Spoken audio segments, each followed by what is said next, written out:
आपण ते अग्निकुंडात विलीन करणार म्हणजे त्या ज्वालेचं अग्नी मोठा प्रज्वलित होईल. मग आपण ते प्रतिबंध होईल तोपर्यंत आपण चालून आल्यानंतर ज्या जागेवर उभ्या आहोत ती जागा सोडायची नाही.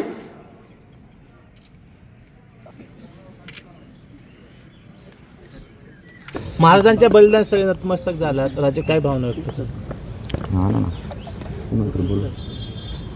छत्रपती संभाजी महाराज हे शूरता, विद्वत्ता, त्यानंतर एक शौर्याचं एक चांगला राज्यकर्ता याचे एक ते प्रतीक होते. ते कधी कोणाला शरण गेले नाही, मरण पत्करलं पण शरण ते कधी गेले नाही. आणि अवघ्या 32व्या वर्षामध्ये एका बाजूला संपूर्ण राज्यकारभार हाताळताना दुसऱ्या बाजूला बुधभूषणसारखे अनेक ग्रंथ वेगवेगळ्या भाषेत त्यांनी लिहिले. खरोखर त्यांच्या तोडीचं या पृथ्वीवरती दुसरा कुठेही योद्धा झाला नाही. छत्रपती शिवाजी महाराजांचा आदर्श त्यांना लाभला. आणि जगावं कसं आणि तत्त्व कशाला म्हणतात हे आणि अनेक बरेच पैलू त्यांचे जे होते त्यातनं बरंच आपल्याला शिकायला मिळतं. सर्व धर्म समभावाची जी काय छत्रपती शिवाजी महाराजांची जी संकल्पना होती तीच त्यांनी संपूर्ण पुढे नेली. आजही त्यांच्या शूरता, वीरता जेव्हा आपण वाचन करतो किंवा त्याचं आठवण येते त्यावेळेस अक्षरशः अंगावर शारे उभे राहतात. आणि या ठिकाणी महाराजांचं जे काय हे स्मारक आहे संभाजी महाराजांचं, त्याला राष्ट्रीय स्मारकाचा दर्जा मिळावा आणि महाराष्ट्र शासनाने अधिकृतरित्या त्यांचा महाराजांचा संभाजी महाराजांचा इतिहास प्रकाशित वेगवेगळ्या भाषांमध्ये करावा, जेणेकरून केवळ महाराष्ट्रात नाही तर महाराष्ट्राच्या बाहेर देखील वेगवेगळ्या राज्यामध्ये, देशभरात, त्याचबरोबर परदेशातसुद्धा संपूर्ण ते पोचला पाहिजे.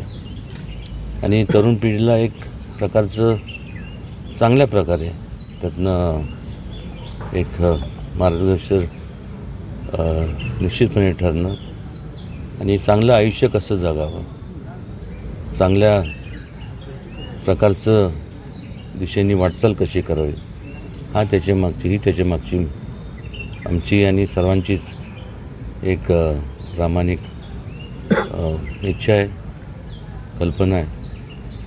आज 335व्या महाराजांच्या पुण्यतिथी निमित्त या ठिकाणी आवर्जून उपस्थित असलेले सर्व आणि जे समाधी स्थळावरती जे उपस्थित नाही पण सर्व त्यांचे भक्त या सगळ्यांच्या वतीने ही महाराजांना या पुण्यतिथीनिमित्त त्यांना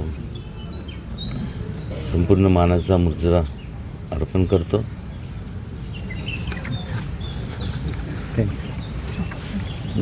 शासकीय सुट्टी पण तेच सांगितलं. शासकीय सुट्टी आहे.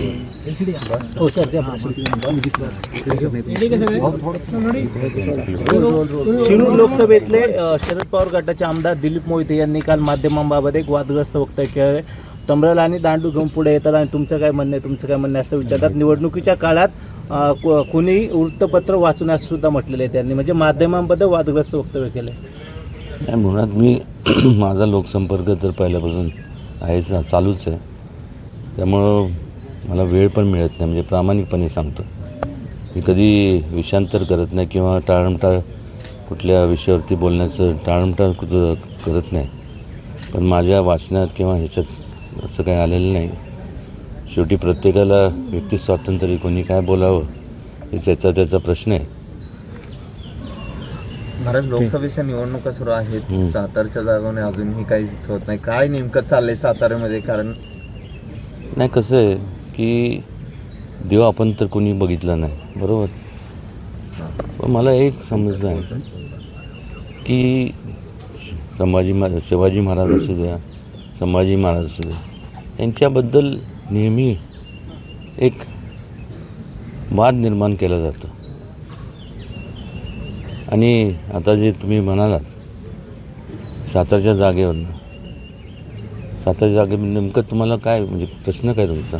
लोकसभेची जागा घोषित होत नाहीये, त्याच्या होईल, काहीतरी करावी लागणारच. मी तर घोषितच आहे. महाराष्ट्रातील तिन्ही पक्ष महायुतीचे देवेंद्र फडणवीस चालवतात असा आरोप जयंत पाटलांनी केला आहे.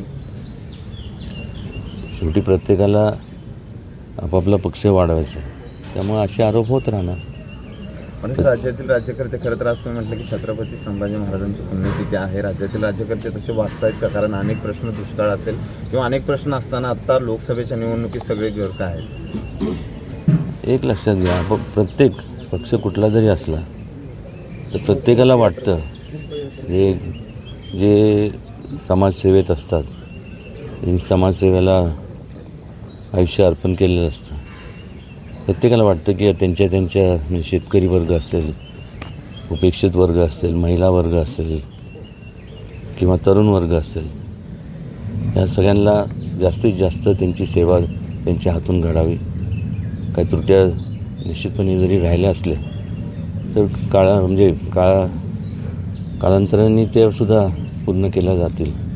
नाशिकमधील कांदा उत्पादक शेतकरी संकटात एखादा आठवडाभरापासून संप सुरू आहे. त्यात आधीच निर्यात बंदीच्या निर्णयामुळे बाजारभाव पडले होते, त्यात दुष्काळाचं सावट. अशा परिस्थितीत कांदा उत्पादक शेतकरी संकटात आहे. नाही, आपण बारकाईने जर विचार केला तर सगळ्यात आता ज्वलन जो प्रश्न आहे तो पाण्याचा प्रश्न आहे. म्हणजे प्रत्येक धरणाची पातळी जर पाहिली तर एकदम खालोली अशी परिस्थिती आहे. त्याला आपापला पक्ष वाढवायचा आहे, त्यामुळे असे आरोप होत राहणार.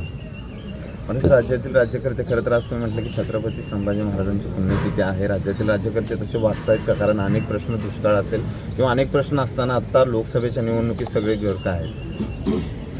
एक लक्षात घ्या, प्रत्येक पक्ष कुठला जरी असला तर प्रत्येकाला वाटतं जे समाजसेवेत असतात, समाजसेवेला आयुष्य अर्पण केलेलं असतं, प्रत्येकाला वाटतं की त्यांच्या शेतकरी वर्ग असेल, उपेक्षित वर्ग असेल, महिला वर्ग असेल किंवा तरुण वर्ग असेल, या सगळ्यांना जास्तीत जास्त त्यांची सेवा त्यांच्या हातून घडावी. काही त्रुट्या निश्चितपणे जरी राहिल्या असल्या तर काळांतराने त्या सुद्धा पूर्ण केल्या जातील. नाशिकमधील कांदा उत्पादक शेतकरी संकटात एखादा आठवडाभरापासून संप सुरू आहे. त्यात आधीच निर्यात बंदीच्या निर्णयामुळे बाजारभाव पडले होते, त्यात दुष्काळाचं सावट. अशा परिस्थितीत कांदा उत्पादक शेतकरी संकटात आहे. नाही, आपण बारकाईने जर विचार केला तर सगळ्यात आता ज्वलन जो प्रश्न आहे तो पाण्याचा प्रश्न आहे.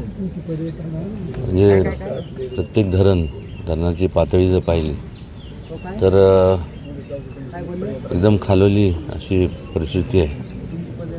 पावसाचे काही इतक्यात तर काही चिन्ह दिसत नाही. त्यामुळं प्रत्येक जणांनी, म्हणजे प्रत्येकाची, आपल्या सगळ्यांचं कर्तव्य आहे की पाण्याचं व्यवस्थित नियोजन झालं पाहिजे. लोकांपर्यंत म्हणजे पाण्याअभावी कोणाचं जीवाला हानी होऊ नये. काल म्हणजे 2-3 दिवसापूर्वी असे अनेक कास हा परिसर जो आहे त्या ठिकाणी गेलो असताना असे 2-3 असे हरणं तिथं पाहायला मिळाले. ते अक्षय मला वाटलं झोपलेत का काय, पण पाण्यामुळं ना ते तिथं हे होते. म्हणजे त्यामुळं जनावरांची आपण सगळ्यांनी आवर्जून घ्या स्वतःची तर, आणि कुटुंबाची जशी आपण काळजी घेतो जनावरांची सुद्धा आपण सर्वांनी काळजी घेतली पाहिजे. एबीपी माझा, उघडा डोळे बघा नीट.